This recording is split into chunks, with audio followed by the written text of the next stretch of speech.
Your stock market profit is not completely yours because the moment you sell your stock, you have to pay taxes. And tax के बारे में हमें कुछ भी सिखाया नहीं जाता हमारे स्कूल में. And that is why I thought कि इस एपिसोड में मुझे आप सबके साथ टैक्स लायबिलिटीज़ जो रहती है, जो आप स्टॉक मार्केट में प्रॉफिट या फिर अगर आप लॉस भी करते हो तो उस लॉस को भी आप कैरी फॉरवर्ड कर सकते हो एंड उसका आप बेनिफिट उठा सकते हो आने वाले बहुत सारे सालों के लिए. सो इन सारी चीज़ों के बारे में आज के इस एपिसोड में हम बात करेंगे. And at the and guys एक आपको बेनिफिट बताऊंगा, जो बेनिफिट को अगर आप आपके फेवर में यूज़ करते हो, टैक्स के रिलेटेड है ये, एंड उस बेनिफिट को अगर आप आपके फेवर में यूज़ करते हो तो आप सीरियसली अपने पैसों को बहुत ही ज़्यादा प्रोपोर्शनेट में ग्रो कर सकते हो because of this very simple and very common thing जो बहुत ही ज़्यादा कॉमन है बट हम सबको नहीं पता है. So make sure to be with me till the end. So all this things we are gonna discuss in this particular episode. So everything in this episode. Let's get started. Hey guys, my name is Pratik. I hope you are doing well. And when it comes to stock market profit, हमें तीन type के gain हो सकते हैं. The first one is long term capital gain.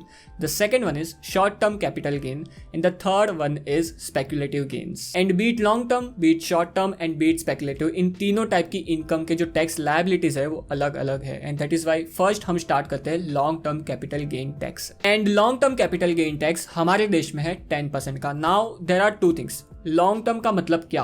According to income tax department, long term मतलब जो security को आपने एक साल से ज्यादा होल्ड किया है, 365 से ज्यादा होल्ड किया है, तो वो आपके लॉन्ग टर्म कैपिटल गेन में आ जाता है. फॉर एग्जाम्पल, अगर आपने आज किसी शेयर को बाय किया एंड एक साल बाद 365 डेज के बाद उस शेयर को प्रॉफिट में बेचा, तो जो प्रॉफिट हुआ आपको उस पे आपको long term capital gain tax देना पड़ेगा, जो हो जाता है 10% के आसपास.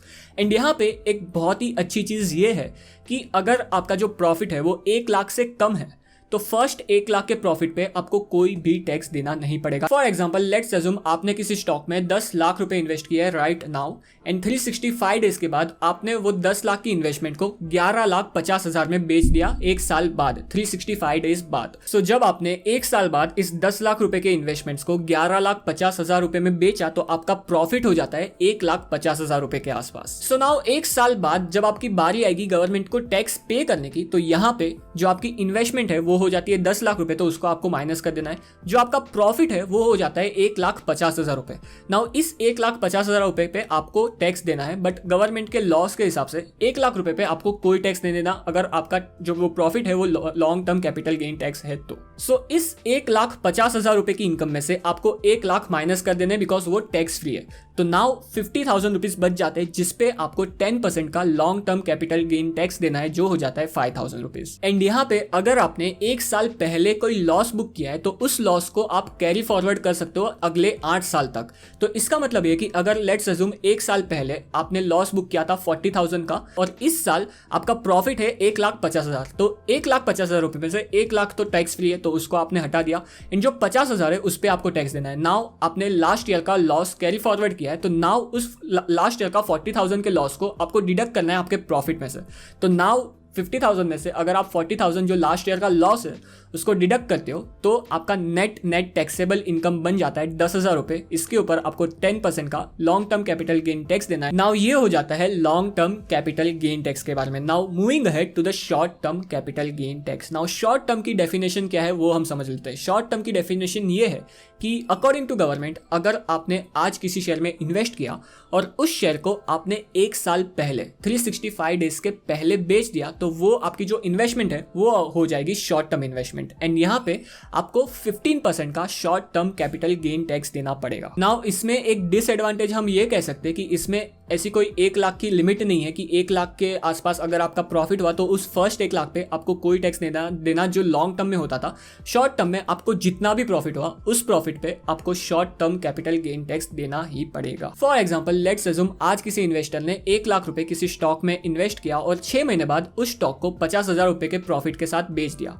तो उस जो 50,000 रुपए का प्रॉफिट हुआ है उस पर्टिकुलर इन्वेस्टर को उसको उस 50,000 रुपए पे 15% का short term capital gain tax देना पड़ेगा. एंड यहाँ पे अगर आपने पिछले साल कोई लॉस बुक किया है और उसको आपने कैरी फॉरवर्ड किया है तो वो लॉस को आप कैरी फॉरवर्ड करके सेट ऑफ कर सकते हो। फॉर एग्जांपल अगर आपने last year short term capital loss किया था जो हो जाता है फॉर एग्जांपल 30,000 और ये साल आपका प्रॉफिट हुआ है 50,000 शॉर्ट टर्म में, सो इस साल के 50,000 के प्रॉफिट में से आप लास्ट ईयर का 30,000 जो लॉस है वो माइनस करोगे तो आपका नेट टैक्सेबल इनकम बन जाता है 20,000 रुपीज STCG में, और इस 20,000 रुपीज पे आपको 15% का short term capital gain tax देना है। नाउ यहाँ पे एक इंपॉर्टेंट चीज आपको ये ध्यान रखने की, जो शॉर्ट टर्म के एंड लॉन्ग टर्म के लॉसेस है उसको आप नेक्स्ट 8 ईयर्स तक कैरी फॉरवर्ड कर सकते हो, बट यहाँ पे जो लॉन्ग टर्म का लॉस है वो लॉन्ग टर्म के प्रॉफिट्स के साथ ही सेट ऑफ हो सकता है, बट जो शॉर्ट टर्म का लॉस है वो शॉर्ट टर्म के profit as well as long term के प्रॉफिट के साथ सेट ऑफ आप कर सकते हो। Moving ahead to the speculative income, but before that अगर आपने इस एपिसोड को लाइक नहीं किया है तो please do like this episode because it helps me a lot with YouTube algorithm, जहाँ पे अगर आप इस एपिसोड को लाइक करते हो जो टोटली फ्री है तो यूट्यूब इस एपिसोड को ज्यादा से ज्यादा लोगों तक पहुंचाता है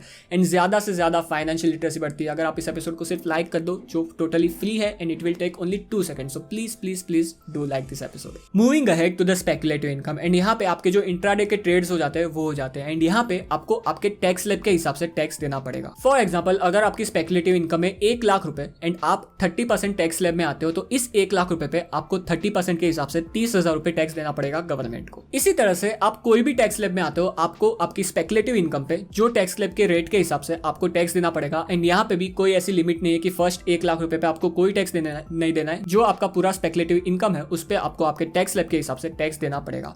एंड यहाँ पे जिस तरह से हम लॉन्ग टर्म कैपिटल लॉस को and short term capital loss को नेक्स्ट 8 ईयर्स के लिए कैरी फॉरवर्ड कर सकते हैं, उसी तरह से स्पेकुलेटिव इनकम को आप नेक्स्ट 4 ईयर्स के लिए कैरी फॉरवर्ड कर सकते हो एंड स्पेकुलेटिव इनकम के लॉस को आप स्पेकुलेटिव इनकम के प्रॉफिट के साथ ही सेट ऑफ कर सकते हो। So these are the tax liabilities जो हम पे लगती है एज एन इन्वेस्टर एंड हमें दिल पे पत्थर लग के या फिर खुले दिल से ये टैक्स को देना ही पड़ेगा गवर्नमेंट को, बिकॉज अगर आप नहीं दोगे तो गवर्नमेंट आपको जरूर पकड़ लेगी। बट यहाँ पे एक छोटा सा एडवांटेज लॉन्ग टर्म इन्वेस्टर्स के लिए हो जाता है और इस छोटे से एडवांटेज को यूज करके आप अपनी वेल्थ को इनॉर्मसली ग्रो कर सकते हो। अगर मैं एक बहुत ही सिंपल से एग्जांपल के साथ समझाऊं तो जब तक आप अपने प्रॉफिट को बुक नहीं करते, जब तक आप अपने प्रॉफिट को रियलाइज नहीं करते, आपको उस पे टैक्स नहीं देना होता। नाउ यहाँ पे लेट्स अज्यूम आपने एक स्टॉक में 10 लाख रुपए इन्वेस्ट किए और ये 10 लाख का इन्वेस्टमेंट आपका नेक्स्ट ईयर 12 लाख हो गया बिकॉज वो स्टॉक आपको लॉन्ग टर्म में 20% के CAGR रिटर्न्स दे रहा है। तो नाउ ये जो 2 लाख का प्रॉफिट है उस पे आपको 10% के हिसाब से long term capital gain tax देना है जो हो जाता है 10,000 रुपए बिकॉज फर्स्ट 1 लाख तो निकल गए। सो यहाँ पे अगर आप इस प्रॉफिट को रियलाइज नहीं करते तब तक आपको ये 10% का जो टैक्स है वो नहीं देना।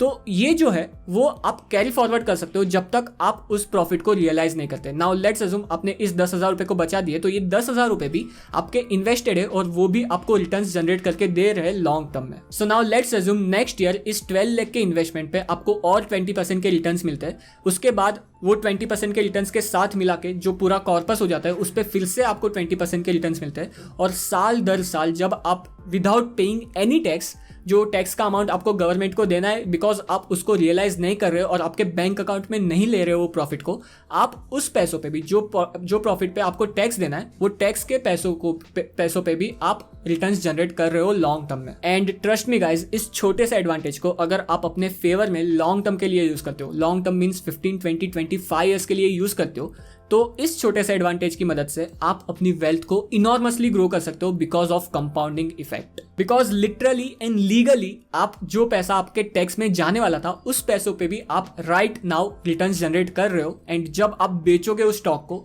बहुत सालों के बाद तब आपके पूरे प्रॉफिट पे 10% का long term capital gain tax लगेगा। And this is one of the thing and advantage जो लॉन्ग टर्म इन्वेस्टर्स के लिए ही है एंड ये हमें एनकरेज करता है लॉन्ग टर्म इन्वेस्टिंग के लिए स्टॉक मार्केट में। On that note guys, thank you to with me in this episode. As always do like this episode and subscribe to my channel and don't forget to follow me on Instagram and Twitter as well. मिलते हैं ऐसे ही किसी episode में, तब तक के लिए good bye.